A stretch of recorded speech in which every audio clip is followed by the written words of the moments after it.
खुश आमदीद। मैं मोहम्मद इमरान इस्तकबाल करता हूं आपका राजस्थान सरकार और वेदांता के CSR इनिशिएटिव ई कक्षा में, जिसके टेक्निकल पार्टनर हैं मिशन ज्ञान। आज की इस क्लास में हम मुताला करेंगे बच्चों हमारी दरसी किताब आईना अदब के हिस्सा नज़्म के सबक नंबर 16 का, जिसका उन्वान है शुआए उम्मीद। शुआए उम्मीद के माने मैंने आपको बताए थे बच्चों। उम्मीद की किरण अल्लामा इकबाल की लिखी हुई ये नज़्म है, जिसके अंदर शुआएँ, सूरज की शुआओं का सूरज से मुकालमा है और उसमें पैगाम दिया है हिंदू और मुसलमान कौमों को और हिंदुस्तान के आवाम को पैगाम दिया है एक साथ मिलकर मुल्क की तरक्की के बारे में सोचने के लिए, आगे बढ़ने की बातें सोचने के लिए। सबक शुआए उम्मीद को मैंने 3 हिस्सों में तकसीम किया था। पहले हिस्से के अंदर हमने अल्लामा इकबाल की ज़िंदगी के हवाले से बात की, साथ ही आपकी खुसूसियात कलाम क्या क्या थी उन हवाले से हमने बात की। दूसरे हिस्से के अंदर हमने नज़्म शुआए उम्मीद का मुताला किया और तीसरा हिस्सा लेकर मैं आपके सामने हाजिर हूँ।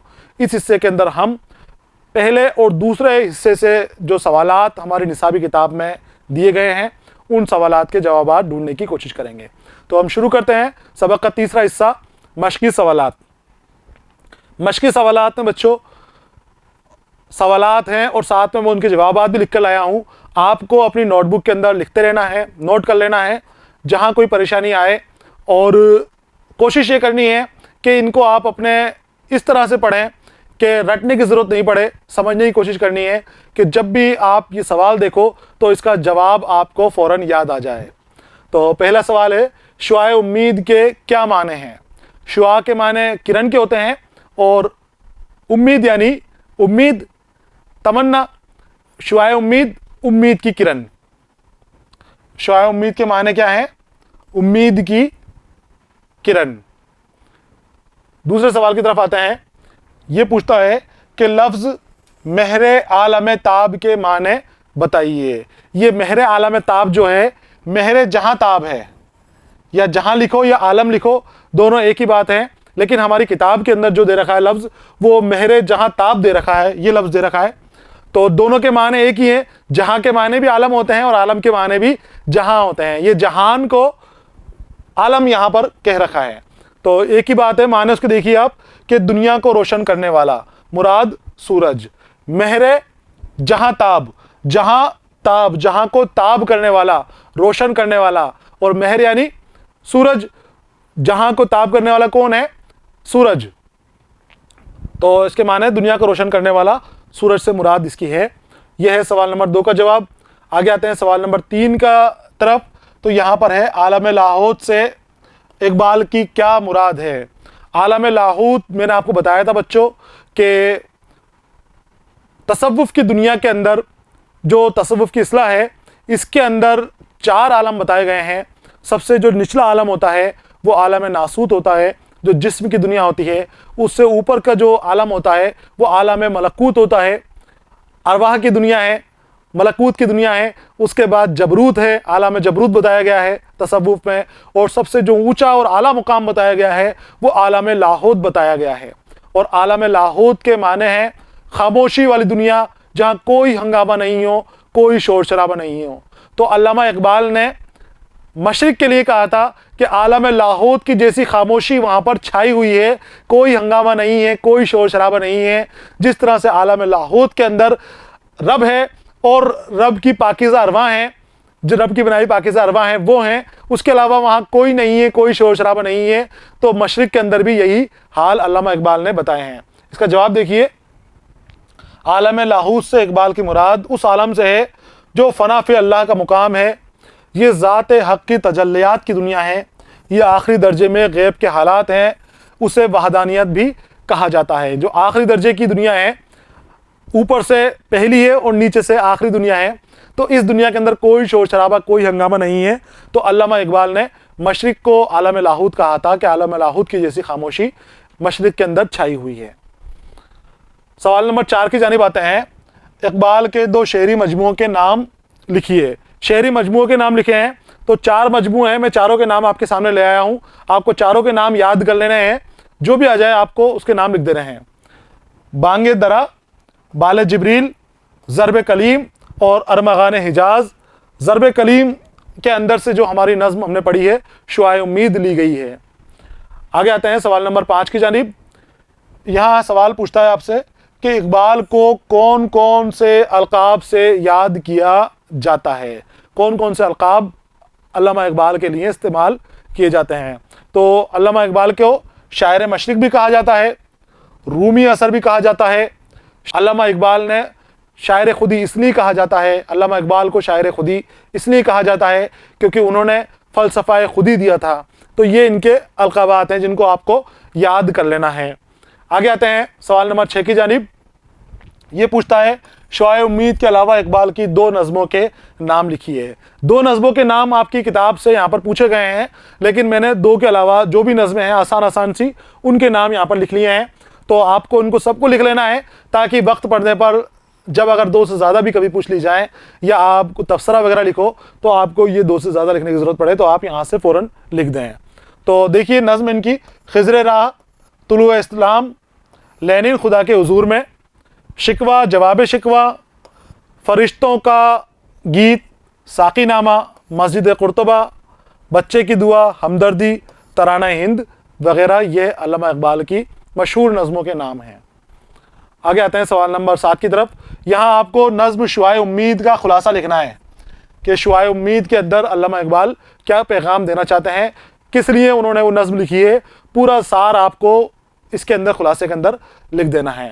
تو دیکھیے اس کا خلاصہ: نظم شعاع امید علامہ اقبال کی لکھی ہوئی نظم ہے جسے علامہ اقبال کے شعری مجموعے ضرب کلیم سے اخذ کیا گیا ہے۔ 1936 میں شائع ہوا تھا ضرب کلیم مجموعہ آپ کا۔ یہ نظم تمثیلی انداز میں لکھی گئی ہے۔ اس نظم میں سورج اور اس کی شعاعوں کا مکالمہ پیش کیا گیا ہے۔ نظم کو 3 حصوں میں تقسیم کیا جا سکتا ہے۔ میں نے آپ کو بتایا تھا 3 حصوں میں بٹی ہوئی نظم ہے۔ پہلے حصے کے اندر سورج اپنی شعاعوں کو پیغام دیتا ہے کہ تم بہت کوشش کر لی، تم نے ہندوستان کو جگانے کے لیے، دنیا کو جگانے کے لیے کوششیں کر رہی ہو، آواراؤں کی طرح ادھر ادھر گھوم رہی ہو، مدت سے تم یہاں پر گھوم رہی ہو لیکن کوئی اثر پیدا نہیں کر پا رہی ہو، کسی طرح کی روشنی اور تجلی مجھے دنیا کے اندر نظر نہیں آتی ہے، تو تمہارا اس دنیا پہ رہنے کا کوئی فائدہ نہیں ہے، تمہیں جو کرنا تھا وہ کر لیا، اب نہیں بیدار ہو رہے لوگ تو تم واپس میرے سینے کے اندر آ کر دفن ہو جاؤ، واپس میرے اندر آ کر سما جاؤ۔ یہ تھا پہلا حصہ۔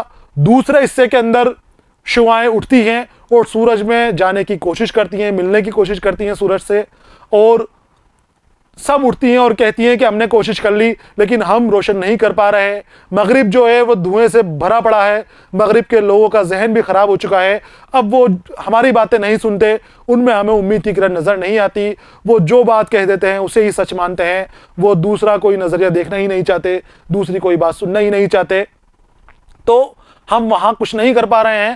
حالانکہ مشرق کے لوگ ہمیں سن تو رہے ہیں لیکن وہ بیدار نہیں ہو پا رہے ہیں، وہ سوئے ہوئے معلوم ہوتے ہیں اور خاموشی سے ہماری طرف دیکھتے ہی چلے جا رہے ہیں، کوئی ان کے اندر حرکت، کوئی جذبہ، کوئی کام کرنے کی تمنا ہمیں ان کے اندر نظر نہیں آتی ہے، مشرق کے لوگوں کے اندر نظر نہیں آتی ہے۔ تو اے سورج ہمیں اپنی طرف بلا لے، اور یہ کہہ کے سورج کے اندر شعاعیں سمانا شروع کر دیتی ہیں۔ پھر نظم کا تیسرا حصہ شروع ہوتا ہے اور تیسرے حصے کے اندر جو ایک شعاع نکلتی ہے ان شعاعوں کے اندر سے، جسے چنچل اور شوق شعاع کہا ہے، جسے امید کی کرن کہا ہے، وہ کرن کہتی ہے، سورج سے کہتی ہے کہ میرے سورج مجھے تو رخصت کر اور مجھے تو اتنی تاب اور تجلی دے کہ میں مشرق کو چمکا دوں، مشرق کو تجلی والا بنا دوں، کیونکہ مغرب کے اندر تو نہیں ہے جگانے والی کوئی بات کہ مغرب کو بیدار نہیں کر سکتی، لیکن مشرق کے اندر مجھے امید نظر آتی ہے کہ اگر میں مشرق کے اندر جاؤں گی اور میں کوشش کروں گی تو ہو سکتا ہے کہ مشرق تجلی والا بن جائے، مشرق چمکدار بن جائے، یہاں کے لوگ بیدار ہو جائیں۔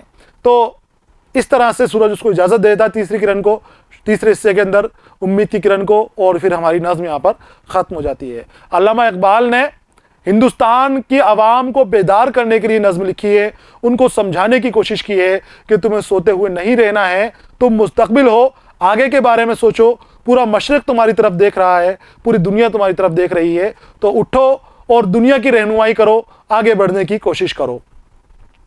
دیکھیے آگے پہلے حصے میں سورج اپنی شعاعوں سے ہم کلام ہے، ایک طویل مدت سے تم وسعت افلاق میں ماری ماری پھر رہی ہو لیکن تمہاری بے چینی کسی صورت میں کم نہیں ہوتی، ایسا معلوم ہوتا ہے کہ تمہیں کوئی منزل نہیں مل رہی ہے، اگر صدیوں کی تلاش کے بعد بھی گوہر مقصود نہیں آ رہا تو پھر واپس آ کر मेरे सीने में समा जाओ। अगर तुम्हें जो तुम चाहती हो वो नहीं मिल रहा है तो तुम्हें रहने की ज़रूरत नहीं है, वापस आ जाओ। दोबारा बुलाता है अपने शुआओं को। अब दूसरा हिस्सा शुरू होता है और इस हिस्से में सूरज की सारी शुआएं इकट्ठी होकर सूरज से मखलूक़ात की नाकदरी का गिला करती हैं और कहती हैं कि यूरोप, अमेरिका और दूसरे मगरबी ममालिक तो मशीने के धुओं से अटे हुए हैं कि जहां हम चाहकर भी रोशनी नहीं फैला पा रहे हैं। इसलिए हम इस तारीक माहौल को रोशन करने से कासिर हैं। और जहां तक मशरिकी ममालिक का ताल्लुक़ है तो वो सब हमें देख तो रहे हैं और मुसलसल देखे भी जा रहे हैं, लेकिन कोई जज्बा उनके अंदर हमें नज़र नहीं आ रहा है। यूँ खामोश हैं जैसे कोई आलम लाहौत हो कि जिस पर अज़ली और अब्दी सकूत तारी होता है। फिर ये सारी शुआएं इकट्ठी होकर सूरज के हाँ में हाँ मिलाती हैं और कहती हैं कि अगर इस वसीउल अरीज़ आफाक में हमें कोई घास नहीं डालता तो फिर तू ही हमें अपने आगोश में छुपा ले। और फिर जाती हैं और तीसरा फिर मुकालमा शुरू होता है। और इस नज़्म के तीसरे और आखिरी हिस्से में सूरज की शुआएं उसके सीने से वापस जाने की तैयारियां करती हैं। तो उन लातादाद किरणों में एक किरण जो शौक़ और चंचल किरण है वो उठती है और वो बेहद शौक़ और बेचैन और मुज़तरिब है, लेकिन नाउम्मीद हरगिज़ नहीं है, उम्मीद की किरण है। वो सूरज से कहती है कि मैं तुम्हारे सीने में वापस नहीं जाऊंगी, लेकिन मेरी इतनी ही सी दरख्वास्त है कि मुझे रोशन रखियो। सूरज से कहती है कि मेरी रोशनी को कम मत होने देना, मैं वापस नहीं आऊँगी, मैं यहीं हिंदुस्तान को रोशन करने में अपना दिलो जान लगा दूंगी और ये रोशनी मुझसे ना छीन लेना। मैं अहद करती हूँ कि जब तक हिंदुस्तान का ज़र्रा ज़र्रा चमक नहीं जाता तब तक मैं चमकती रहूँगी और ज़्यादा शिद्दत से आब व ताब से चमकूँगी। यहाँ के बासी अगरचा सोए हुए हैं। हिंदुस्तान के जो रहने वाले लोग हैं, आवाम के बारे में कह रही शुआ कि यहाँ के लोग सोए हुए हैं और यहाँ की दोनों कौमें, कौन सी कौमें, हिंदू और मुसलमान कौमें, ख्वाब गफलत में मदोश हैं। लेकिन मैं जानती हूँ कि एक दिन वो ज़रूर बेदार होंगे और ज़रूर जगेंगे एक दिन, और जिस दिन वो जागेंगे उस दिन पूरा मुल्क, पूरा मशरिक़ आगे बढ़ जाएगा हिंदुस्तान के साथ साथ। आगे आते हैं। सारी शुआओं से कहूँगी, वो शुआ कह रही है कि मैं सारी शुआओं से कहूँगी कि वो मिलकर मुसम्मम इरादा कर लें कि इस मुल्क के हर कोने, खा वो मशरिक़ का हो या मगरिब का, अपनी चमक से रोशन कर दें। और इकबाल इस तरह से इस नज़्म का इख्तिताम करते हैं। ये हिंदुस्तानियों को मायूसी और नाउम्मीदी से निकाल कर हौसला मंदी और बेदारी का पैगाम दे रही है ये नज़्म। और अल्लामा इकबाल बहुत हद तक इस नज़्म के ज़रिए वो पैगाम देने में जो देना चाहते हैं काफ़ी हद तक कामयाब भी रहते हैं। आगे चलते हैं अगले सवाल की जानिब। सवाल नंबर 8 ये पूछता है, इकबाल की सवानें लिखनी है और साथ ही उनके कलाम की चंद खुसूसियात को भी बयान करना है। ज़िंदगी के हवाले से बात करनी है अल्लामा इकबाल की और खुसूसियात कलाम क्या क्या थी उनके बारे में। तो देखिए, शेख मोहम्मद इकबाल नाम था और इकबाल ही आपका तखल्लुस था। शायर मशरिक़ और रूमी असरी जैसे खताबात से नवाजा जाना गया था, आपको जानते थे लोग। और 9 नवंबर 1877 को पंजाब के शहर सियालकोट में आप पैदा हुए थे।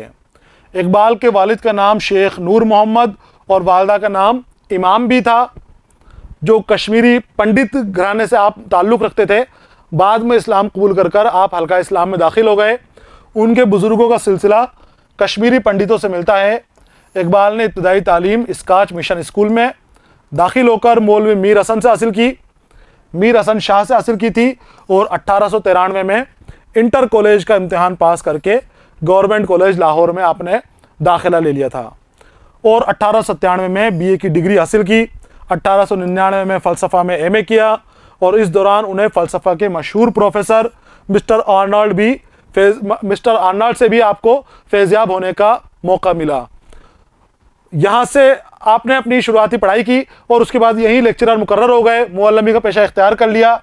इकबाल पहले ओरिएंटल कॉलेज लाहौर और उसके बाद गवर्नमेंट कॉलेज लाहौर में अंग्रेज़ी और फ़लसफ़े के प्रोफेसर आप मुकर्रर कर दिए गए।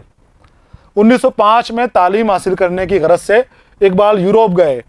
प्रोफेसर थे लेकिन आगे की तालीम आप हासिल करना चाहते थे, फ़लसफ़े के अंदर भी और वकालत में भी आप और तालीम हासिल करना चाहते थे, तो आप यूरोप गए। और यूरोप जाकर आपने बैरिस्ट्री का इम्तिहान पास किया लंदन के अंदर, और यूरोप के ही एक शहर से आपने फ़लसफ़े के अंदर पीएचडी की अपनी। آپ کیمبرج یونیورسٹی سے فلسفے میں پی ایچ ڈی کی اور لندن سے بیرسٹری کی ڈگری حاصل کر کے 1908 میں ہندوستان لوٹ آئے اور ہائی کورٹ میں آپ نے وکالت شروع کر دی. لیکن وکالت میں آپ کا من نہیں لگا تو کچھ دن بعد آپ نے وکالت بھی چھوڑ دی, اس پیشے کو چھوڑ دیا. حکومت برطانیہ نے انہیں 1923 میں سر کے خطاب سے نوازا تھا. سر کا خطاب بڑا معزز خطاب ہوتا ہے جو اس وقت انگریز حکومت کے ذریعے دیا جاتا تھا. یہ خطاب تو سر کا خطاب آپ کو دیا گیا تھا. اور اقبال نے 3 شادیاں کی تھیں مگر ان کی شادی شدہ زندگی مختلف مسائل میں گزری. چونکہ اقبال دل کے مریض تھے اور اسی مرض کی وجہ سے آپ کا 21 اپریل 1938 کو بمقام لاہور میں انتقال ہوا اور وہیں جامع مسجد کے پاس آپ کو دفنایا گیا. یہ تھی آپ کی زندگی کے حوالے سے بات, مختصر سے معلومات. کلام کی خصوصیات کے بارے میں بات کریں تو اقبال کی شاعری کا آغاز روایتی انداز کی غزل گوئی سے ہوا, لیکن جلد ہی ان کی توجہ قومی و وطنی شاعری کی طرف ہو گئی. اقبال نے مولوی میر حسن شاہ اور داغ دہلوی سے اپنے کلام پر اصلاح لی. ان کی شاعری کی فکر و عمل بلند ہمتی, یقین کامل, حب الوطنی, قومی یکجہتی اور انسانی دوستی کا پیغام دیتی ہے. یہ ان کی کلام کی خصوصیات تھیں. تو یہ تھی علامہ اقبال کے کلام کی خصوصیات کہ علامہ اقبال کس طرح سے لکھتے تھے, کیا ان کا انداز بیاں تھا. ان سبھی چیزوں کا مطالعہ ہم نے اس سوال میں کیا. سوال یہاں پر مکمل ہو گیا ہے, سبق بھی یہاں پر ہمارا مکمل ہو گیا ہے. اگلے ویڈیو کے اندر اگلے سبق کے ساتھ میں پھر آپ کے سامنے حاضر رہوں گا. تب تک کے لیے اجازت دیجیے. پڑھتے رہیے, خوش رہیے. الوداع.